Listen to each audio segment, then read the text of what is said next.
कहानी के शुरू में हमें एक आरजे लड़की दिखाई जाती है जो कि रेडियो पर रात के वक्त अजीबोगरीब और डरावनी कहानियां सुनाया करती थी। इस लड़की का नाम कैंडी होता है। कैंडी अपने लिसनर्स सुनने वालों को सबसे पहले ये कहती है कि अगर आप लोग अकेले में खौफनाक अजीब कहानियां सुनते हुए डरते हैं तो प्लीज रेडियो को बंद कर दें। वो कहती है क्योंकि मेरी कहानियों को सुनकर आप सो नहीं पाएंगे। कैंडी रात के वक्त अपने स्टूडियो में बिल्कुल अकेली थी। वो अपने सुनने वालों की तरह ही इन कहानियों को महसूस करना चाहती थी। वो देखती है कि जैक नाम के आदमी ने उसे लिपस्टिक भेजी है। ये कलर उसको काफी अच्छा भी लगता था और तो और वो उसकी आवाज की भी बहुत तारीफ कर रहा था। वो उस लिपस्टिक को लगाकर अपनी पहली कहानी सुनाना शुरू करती है। एक लड़की के बारे में बताती है जो कि एक सोसाइटी में रहने लगी जहाँ पर उसके और उसके हस्बैंड के अलावा कोई भी नहीं रहता था। वहाँ के सभी घर एक जैसे बने हुए थे मगर सब के सब खाली थे। पहले वो लड़की फोटोग्राफी का बिजनेस किया करती थी मगर अब उसका बिजनेस भी खत्म हो जाता है। उसके पास कोई नौकरी नहीं थी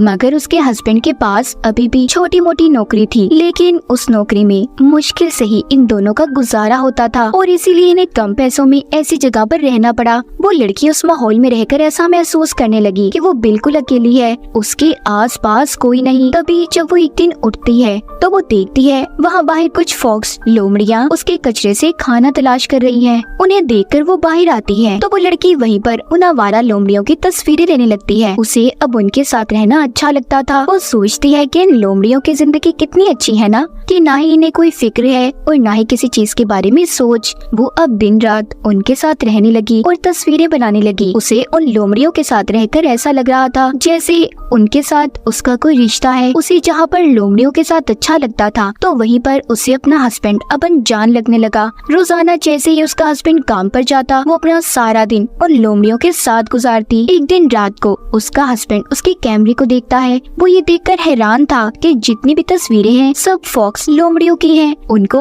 उसने बहुत ही करीब से लिया हुआ है जो दिखने में बहुत ज्यादा डरावनी थी। वो उससे पूछता है कि तुम्हारे कैमरे में ऐसी तस्वीरें क्यों हैं और तुम क्यों बदलती जा रही हो। ये सुनकर वो अपने ही घर से भाग जाती है। ऐसा लग रहा था कि वो एक फॉक्स लोमड़ी की तरह भाग रही हो। 4 दिन गुजर गए थे। उस लड़की का हस्बैंड उसे बहुत ढूंढता है मगर वो उसे कहीं पर भी नहीं मिलती। उसके मिसिंग पोस्टर्स को भी हर जगह पर लगाया गया मगर इस सोसाइटी में तो कोई रहता ही नहीं था तो उसके मिसिंग पोस्टर्स को देखता कौन। कुछ दिन के बाद फिर से कुछ लोमड़ियाँ कचरे में खाना ढूंढने आती हैं। उन्हें देखकर उस लड़की का हस्बैंड बाहर आता है। वो उन्हें वहाँ से भगा रहा था मगर एक लोमड़ी वहाँ से कहीं नहीं जाती। वो उधर ही खड़ी हुई थी। उस लड़की का हस्बैंड जब उसकी आंखों में रोशनी मारता है तो वो ये देखकर हैरान था कि उस लोमड़ी की आंखें बिल्कुल उसकी बीवी जैसी हैं। कैंडी ये कहानी सुनाने के बाद अपने सुनने वालों को कहती है कि आपको क्या लगा, क्या वाकई वो लड़की लोमड़ी बन गई या फिर ये सिर्फ उसके हस्बैंड का ख्याल था। ये कहानी सुनाने के बाद कैंडी ब्रेक लेती है। ब्रेक के दौरान कैंडी के पास एक कॉल आई थी। वो आदमी कहता है कि मैं तुम्हें देख सकता हूँ जब तुमने मेरी ही भेजी हुई लिपस्टिक लगाई। मेरा नाम जैक है। कैंडी पहले तो घबरा जाती है। उसे लगता है कि जैसे उसका कोई पीछा कर रहा हो मगर बाद में वो ये सोचने लगती है कि शायद उसका कोई कॉलर उसके साथ मजाक कर रहा है। वो जैक की कॉल को कट कर देती है। फिर कैंडी एक दूसरी कहानी सुनाती है जो कि एक लड़के के बारे में थी। कैंडी कहती है कि उसका मानना था कि वो दूसरी दुनिया में फंस गया है। वो एक दिन जब अपने घर में बैठा टीवी देख रहा था तो अचानक से उसकी स्क्रीन पर उसे एक मास्क पहना हुआ आदमी दिखाई देता है जो एक लड़की को मार रहा था। मगर हैरानी की बात ये थी जो जगह इसकी स्क्रीन में इसे नजर आ रही थी वो इसी का घर था। वो अपने घर को चेक करने जाता है। वो सोचता है क्या वो जो घर मैंने देखा वो मेरा ही घर है मगर उस जगह पर जाकर उसे कोई भी नजर नहीं आता। अचानक से वही लड़की उसके सामने आती है और एक मास्क पहना हुआ आदमी भी जिसने उस लड़की पर हमला कर दिया था।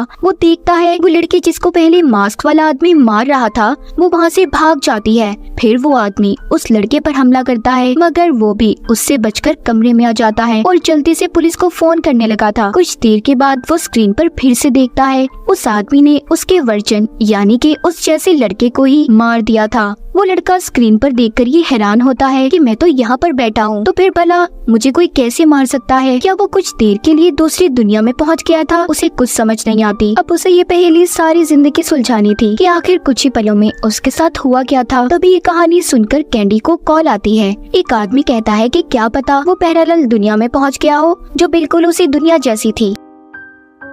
कैंडी जब ये दूसरी कहानी खत्म करती है तभी उसे दोबारा से जैक नाम के आदमी की कॉल आती है, जिसने इसके लिए लिपस्टिक भी भेजी थी। वो कैंडी को अपनी कहानी सुनाता है, बताता है कि एक दिन मैंने बार में एक बहुत ही खूबसूरत और मशहूर लड़की को देखा। मुझे वो पसंद आ गई, मगर उसने मेरा फायदा उठाया। उसने उस बार की सबसे महंगी शराब मेरे पैसों से पी, जिसके बाद मेरा मजाक बनाकर अपने दोस्तों के साथ भाग गई। उसके लिए तो सिर्फ एक शराब थी, पर मेरी उसमें 3 महीने की कमाई लग गई। कैंडी उसकी कहानी सुनकर कहती है, ओह अच्छा, तो उस दिन तुम थे वो, मतलब कि जैक जिस लड़की के बारे में बात कर रहा था वो लड़की कैंडी ही थी। वो ये सारी बात सुनकर उससे माफी मांगती है। जैक कहता है, नहीं, इतनी आसानी से मैं तुम्हें माफ नहीं कर सकता, अब तो तुम्हें इसकी सजा भुगतनी होगी। तभी जैक की कॉल बंद हो जाती है, जिसके बाद एक नया कॉलर अपनी कहानी सुनाता है। वो एक हॉस्पिटल की कहानी सुना रहा था, जहाँ पर लोगों का मानना था कि रात होते ही उधर कोई औरत लोगों को दिखाई देती है। अब इस बात के बारे में पता करने के लिए एक फिल्म प्रोड्यूसर अपनी एम्प्लॉय लड़की के साथ हॉस्पिटल को देखने आया। वो उस जगह पर हॉरर ड्राउनी मूवी बनाना चाहता था। एम्प्लॉय लड़की प्रोड्यूसर को बताती है कि आज से 100 साल पहले यहाँ पर एक नर्स काम किया करती थी। उसको फिर एक कमरे में बंद कर दिया गया, जहाँ पर सिर्फ वो एक ही बात कहती रही कि मुझे मेरा बच्चा चाहिए। साथ साथ प्रोड्यूसर अपने मोबाइल में सब कुछ रिकॉर्ड कर रहा था। फिर जिसके बाद उस नर्स ने खिड़की के शीशे को तोड़कर खुद को मार लिया। ये दोनों बातें करते आगे बढ़ रहे थे। वो दोनों इस बात को नोटिस करते हैं कि जैसे उनके पीछे किसी के चलने की आहट हो, जैसे उनका कोई पीछा कर रहा है। खैर वो इस बात पर ज्यादा ध्यान नहीं देते। एम्प्लॉय लड़की प्रोड्यूसर को डिलीवरी रूम में लेकर जाती है, जहाँ पर वो उसे बताती है कि कहा जाता है यहाँ पर नर्स के बच्चे को पैदा होते ही मार दिया गया, क्योंकि डॉक्टर्स का ये कहना था कि वो बच्चा कोई शैतानी बच्चा था। तब एम्प्लॉय लड़की को फर्श पर गिरी हुई उसी डॉक्टर की तस्वीर मिलती है, जिसे देखकर वो कहती है कि ये तस्वीर में जो डॉक्टर है वो तो मेरे दादाजी हैं। वो प्रोड्यूसर से कहती है, ये कहानी सच भी हो सकती है, क्योंकि मेरे दादा ने कभी भी ऐसे कोई गलत काम नहीं किया। शायद उन्हें वाकई लगता हो कि वो कोई शैतान का बच्चा था। एम्प्लॉय लड़की ये सारी कहानी प्रोड्यूसर को सुना रही थी कि तभी उधर उन्हें किसी बच्चे के रोने की आवाज सुनाई देती है। बंद कमरे में कोई बच्चा कैसे रो सकता था। दोनों जब देखने भागते हैं तो सारे दरवाजे बंद हो चुके थे। तभी एक औरत पीछे से प्रोड्यूसर पर हमला कर देती है। एम्प्लॉय लड़की ये सब देखकर डर गई थी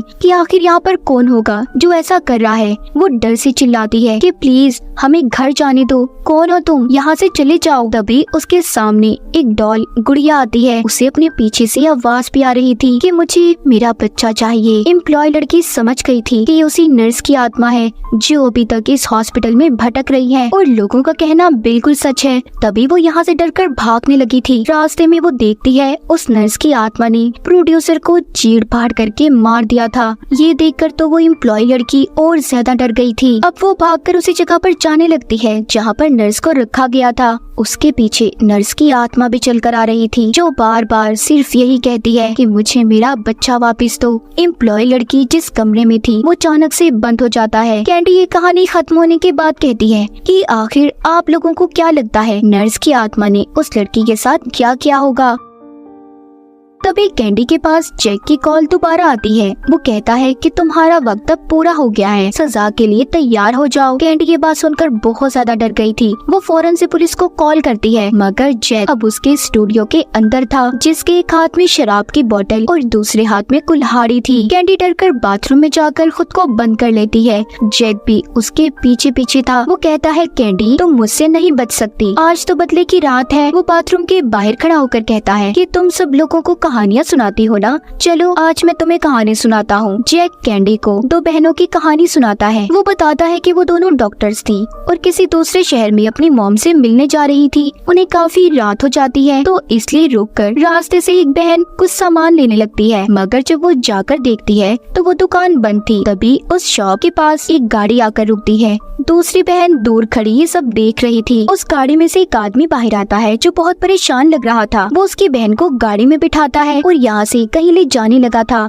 दूसरी बहन की नजर जब गाड़ी की पिछली सीट पर जाती है, जो दूर खड़ी है सब कुछ देख रही थी, तो वो देखती है एक औरत खून में लथपथ है और मदद के लिए पुकार रही है। ये देखकर वो बहुत ज्यादा डर जाती है और फौरन से पुलिस को कॉल करती है, क्योंकि उसे लग रहा था कि वो आदमी उसकी बहन को अगवा कर ले जा रहा है और जो औरत उसकी पिछली सीट पर है वो उसे मारना चाहता है। वो गाड़ी में उस आदमी का पीछा करती है। उसका सारा ध्यान फोन पर था, इसीलिए उसकी गाड़ी उस अनजान आदमी से टकरा जाती है, जिससे उस आदमी की गाड़ी एक दरख्त पर जाकर लगी थी। उस दरख्त की टहनियाँ उसकी गाड़ी के आगे के शीशे को तोड़ देती हैं, जिस वजह से सभी उस गाड़ी में मर गए थे। जब वो उस गाड़ी का दरवाजा खोलकर देखती है तो उसकी बहन के हाथ में छोटा सा बच्चा था जो कि रोए जा रहा था। यहाँ पर उसे समझ आती है कि उसने कितनी बड़ी गलती कर दी। वो आदमी कोई किडनैपर नहीं था, बल्कि वो तो अपनी प्रेग्नेंट वाइफ को हॉस्पिटल लेकर जा रहा था। उसने उसकी बहन से मदद मांगी क्योंकि वो डॉक्टर थी और उसकी बहन भी अपनी मर्जी से उनके साथ गई थी। फिर जिसके बाद वो आदमी तेजी से हॉस्पिटल की तरफ जाने लगा, मगर वो लड़की समझी कि वो आदमी उसकी बहन और उस औरत को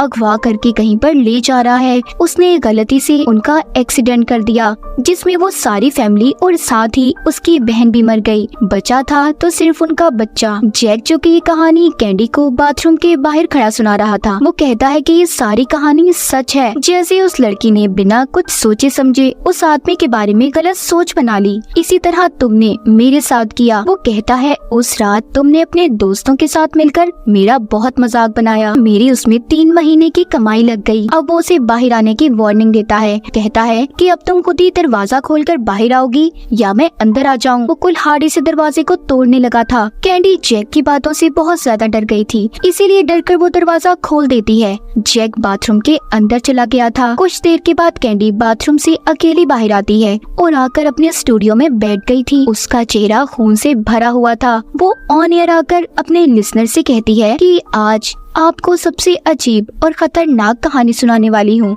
हम बाथरूम में देख पाते हैं जहाँ पर जैक की लाश पड़ी थी। कैंडी ने उसी की कुल्हाड़ी से उसके टुकड़े टुकड़े कर दिए थे। आखिर में कैंडी को दिखाया जाता है जो कहती है कि ये नाइटमेयर रेडियो है, जहाँ पर अजीब और खतरनाक कहानियाँ कभी खत्म नहीं होंगी। और इसी के साथ हमारी इस फिल्म की कहानी भी यहीं पर खत्म हो जाती है।